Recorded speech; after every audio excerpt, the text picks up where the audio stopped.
How have you seen your guys respond from the loss? I thought the last two practices were solid. Today, probably better than yesterday. And so that was good. I'm glad.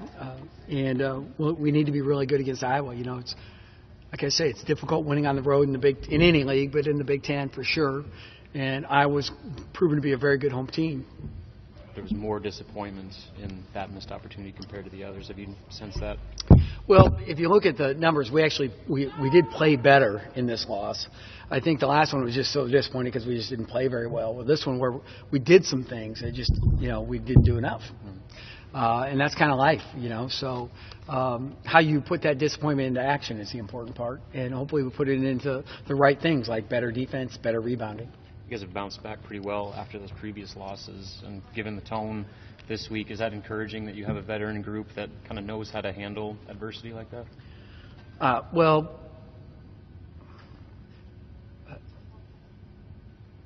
I believe in our guys, and I think our guys are going to perform well, but it's going to be a very difficult environment. I was in the same position we are, you know, where you've dropped a couple, and now you really need to make a play to move forward.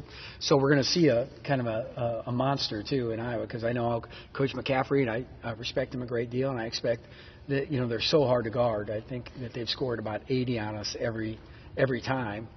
And so we're going to have to do a great job defensively. So I think I'm just focused on our defensive effort right now. James, I think, had 38 minutes, and you had some starters that had played a lot against Maryland. Do you worry at all about fatigue with kind of the way the Big Ten goes? Not yet. Mm-hmm. You know, not yet. But certainly we know that our rotation isn't where it could be. We still have an injury, illness type of thing. But you know, we only played 6 the second half.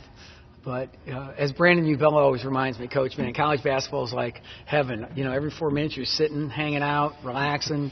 And that's probably because his senior year we didn't sub the second half about 5 times. So, but, you know, it's one of those things that we have to give ourselves the best chance to win, and that's what I thought we were doing. Well, speaking of illness, how's Amir Harris coming along? Slowly. You know, I'd say he's still some time out from being on the floor. Been able to pinpoint anything defensively late in games that you guys have maybe struggled with? Yeah, I think just more than anything, just cleaning up the glass, right? We had a free throw opportunity we didn't get. We had that, you know, that it was an awkward miss. But there's a lot of awkward misses in our 1-3-1. So, you know, but defensive rebounding is the biggest thing, and just our attention to detail. You know, we had, you look at on offense, we have we're up 8, 2 turnovers that turn into offense for them. And then at the same time, we have a lob dunk that goes out of bounds off our hands. Then we have a play that we run where Cope got poked in the eye and we drop it wide open under the basket. And those are 4 plays that should be 8 points, you know, at least. And so, you know, it's just little things like that. And then you're going to make mistakes. We still don't turn over a lot, so you understand that. But capitalizing on those momentum opportunities, I think, is more important to try and capture than anything. Given your team's frustration from this week, and Iowa's still searching for their first Big Ten win, what do you expect that environment to be like? I think it'll be a great game. You know, you know, Nebraska and Iowa, you know, we're always trying. Like, I know when I'm at the Big Ten meetings, I like to play our border schools on occasion. So going to 20 league games allows us to play them more, and I think that's really good because you want a little bit of vigor, a little bit of all that stuff, you know, with your neighbors. And I don't have any intention to be State Farm either. I don't want to be a good neighbor. I mean, I want to whip them. There's going to be. Go ahead. I was going to say, I was one of the best teams at drawing fouls and getting to the free throw line. What do they do? We got them right where we want them. They're thin. And what do they do to? They're just so physical and aggressive. They're very physical and aggressive. And they got a lot of size, and they've got some crafty players too. Connor McCaffrey is probably one of the best at it. And of course, being Fran, who was a great player in his own right at Penn, and you know. They know what they're doing. So we just have to play as good a defense as you can and try and play hard without foul. There's going to be a lot of close games in the next couple of weeks. How do you feel like you guys have handled months? Check that, right. Yeah. I think Ken Palm has like 8 games within 5 or 8. Yeah, I quit looking. How do you feel like you guys have handled late game situations with the win at Clemson, but also kind of Minnesota? Yeah, well, you know, anytime you lose, you feel like you didn't do it right. And we haven't had that many is the biggest part, right? We've really been able to extend our lead and build off it. So those are challenges that you're always looking at.